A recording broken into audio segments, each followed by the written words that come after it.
立秋汤水2023，今天8月8日是24节气的立秋，意味夏天快要结束，秋天即将到来，天气会逐渐变冷。侧中医师钟义恒接受星岛头条访问指，立秋时热未消，日夜温差大，容易引发气管敏感、咳嗽等病。他列出立秋饮食遗迹，推荐15款食物及汤水时润肺养阴，并较按摩穴位，养生防病。立秋气候如何？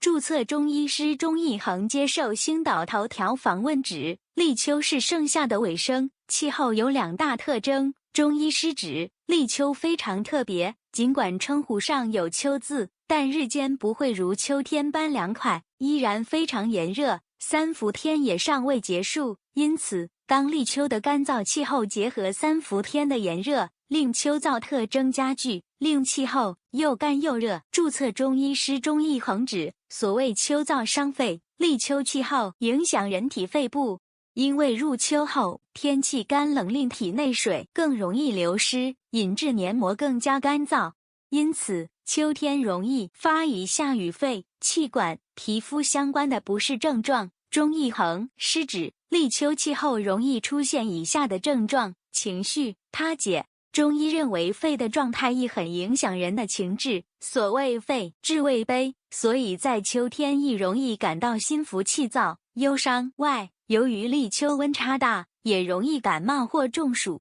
中医师醒，慢性病跟心血管疾病患者要留意身体状况，胃气温下降会令血管收缩，增加心血管疾病发的机会。注册中医师钟义恒指，立秋养生重点是燥、养阴、养肺。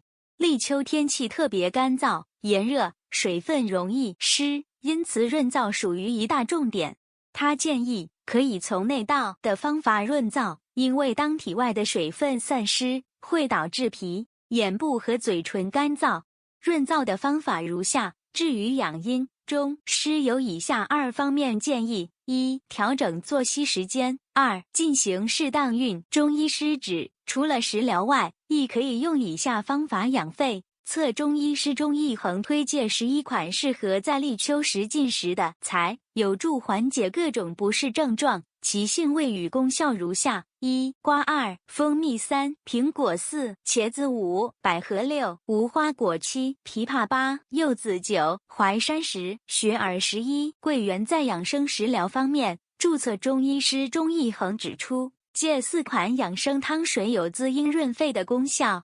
而材料做法下，中医师指，立秋亦有6款食材应避免进食，其性与功效如下：1. 辣椒2，胡椒3，西瓜4，姜5，酒6。油炸食物。注册中医师钟义恒指出，立秋养生应避免以下4点。注册中医师钟义恒表示，亦可以从饮食调理以外的方式补身养生。他指出有3大方法如下：立秋养生1，穴位按摩；立秋养生2，热水浸脚；立秋养生3伏天9。记者 Victoria 星岛头条 App 今已推出最新版本，请即更新，浏览更精彩内容。